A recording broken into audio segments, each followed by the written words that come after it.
At about 7 years old, 6 to 7 years old, my dad was killed. And so he was a drug dealer, and the life just caught up with him, and so then it just left me, my brother, and my mom. My name is Mario Gallegos. Hear my story.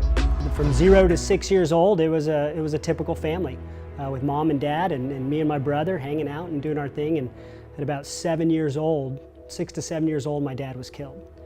Within about a year of that, she remarried. And this guy, you know, he seemed cool initially, but then kind of abuse started happening.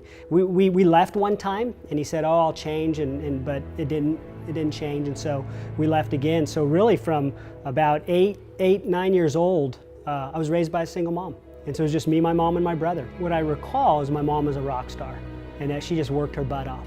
And so we never went without. Like, we always ate, we always had clothes. She put us in sports young. Just to keep us busy, because she was waiting tables and she was bartending, and so it was pretty much just me and my brother. But probably the greatest struggle in that was loneliness. I'd go home and she wasn't there, and if my brother was out messing around, then it was just me. So living single mom, I'm in sports, my brother's in sports, she's working, but then something's changing in her life and she's seeking more. And so one day I just remember she grabs me, my brother says, "We're going to church." And we're like, "What's church?" We didn't go to church. I was raised Catholic. We weren't good Catholics. We didn't even go Christmas, Easter. You know, we called ourselves Catholics. But that's when that was her moment. That's when I began to see a change, is when she said she gave her heart to Christ. She came back home, "Hey guys, I gave my heart to Christ. I'm a Christian now." And so my brother and I still, okay, great. What does that mean for us? You know, but then I watched her. And then I started seeing this change and this transformation. I saw a woman who was tired of bartending and waiting tables and wanted to find a more steady Monday through Friday kind of job, be with the kids, be with her boys. And so I just watched this transformation take place. Within a couple years of her coming to Christ, she met this guy. She met this guy, Randy, and he was this cool guy. He was working on his PhD at UNM. He was a college baseball coach. I was a baseball player. And so we had a connection, but we still kind of always had this mindset like, but we don't need a dad. We've been doing it on our own. We've been doing our own thing. We can take care of ourselves. And so that kind of led up into that season. Probably a big transition in that season is born and raised in Albuquerque. He's from San Antonio, and they came middle of my sophomore year in high school and said, "We're moving to Texas."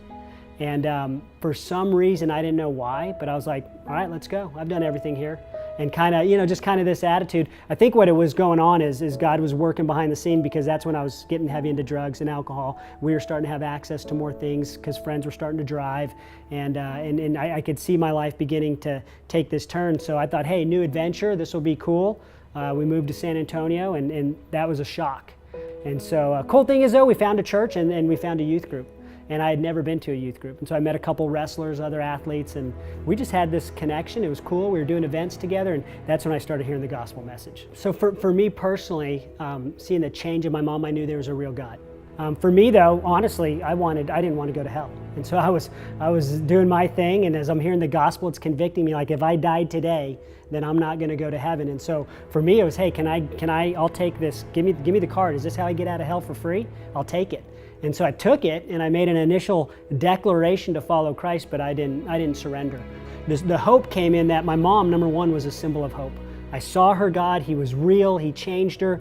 I hadn't experienced that yet. I've had a taste of it, but then it was when I really started being discipled and understanding who this Jesus was that I made the connection. Wait a minute, that's who my mom has been serving. That's the connection point for me. It's time for me to turn around and surrender my life.